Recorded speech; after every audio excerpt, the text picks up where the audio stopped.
Mohamed Zerouki, j'ai 73 ans. Je suis arrivé en France, j'avais entre 21 et 22 ans. Je suis venu en bateau, un mois de février. J'ai jamais pris de bateau de ma vie. Et puis, quand je suis arrivé en France, j'ai vu la neige. C'était la première fois que je voyais de la neige de ma vie. C'était quelque chose pour moi qui était nouveau, même si je parlais très bien le français. Là, que la difficulté d'être ici, c'est de ne voir personne.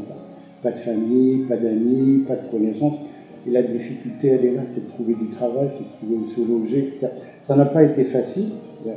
Bon, après, j'ai fait des connaissances, j'ai vu des gens de mon village, des gens que j'ai rencontrés en Algérie, qui m'ont aidé un petit peu à trouver du travail. Ça n'a pas été...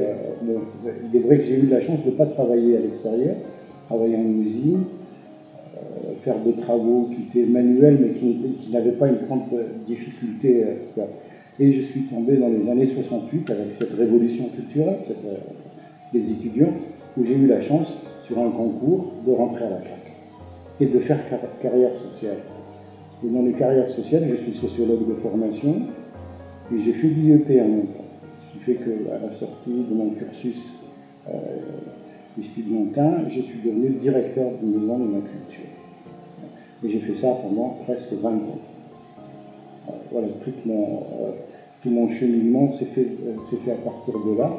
Ben, aujourd'hui, je suis à la retraite depuis 13 ans et je travaille dans des associations humanitaires. Je suis écrivain, je suis à l'écriture de 2 livres, Le Chacal et Nos Pères Unis. Et je travaille dans les associations humanitaires. Voilà. Oui, j'ai choisi de venir en France, bon, d'abord par la possession de la langue. La difficulté, c'est de ne pas parler une langue dans un pays où on se trouve. Depuis mon très jeune âge, posséder la langue française, c'était aussi posséder plein de choses, c'est un trésor. Moi, j'ai toujours dit, j'adore la langue de Voltaire. Depuis mon très jeune âge, je peux dire, aimer la langue de Voltaire. Le Voltaire, c'est le théâtre, c'est plein de choses. Et ce qui m'a permis de venir, j'ai pas choisi la France par rapport à des raisons économiques, même si c'est un des motifs de mon départ d'Algérie, mais c'est beaucoup plus la culture. Mais je suis un féru de culture française, c'est-à-dire l'histoire, plein de choses. Voilà. Oui, la question qui est de dire est-ce que je me sens beaucoup plus algérien ou plus français, bon, je ne vis plus en Algérie depuis 50 ans. La question ne se pose pas. Je suis beaucoup plus français qu'algérien. Je ne suis pas français par nationalité, mais je suis français par le cœur. Je vis en France, je travaille en France. J'ai mes enfants qui sont français. Alors je me considère beaucoup plus que français. Si je n'ai pas pris la nationalité, le fait que je sois quelqu'un de cultivé, je ne voulais pas prendre la nationalité française pour des raisons économiques. Parce que le choix, à l'époque, si j'étais français, l'administration française aurait pensé que j'ai choisi la nationalité française pour des raisons économiques. Et moi, je suis quelqu'un d'entier, c'est-à-dire je préfère garder ma nationalité, telle que je suis, mais j'aime autant la France que l'Algérie. Je sais que vous allez présenter votre projet au Portugal. L'immigration algérienne, elle est différente de l'immigration portugaise.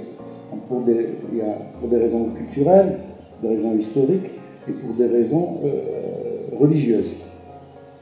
La France, c'est la fille aînée de l'Église. Le Portugal, c'est quand même un pays catholique. L'immigration, elle est différente. Mais bon, je trouve que votre projet est extraordinaire.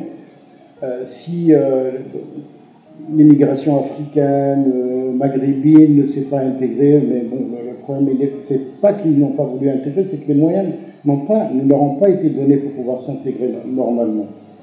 Mais faites en sorte que cette nouvelle génération qui vient, par vos échanges, par la solidarité qui peut exister entre les différents pays, de faire en sorte que ce problème de l'immigration n'existe plus et qu'ils considèrent, quel que soit le pays dans lequel on se trouve, comme étant des citoyens du nouveau monde.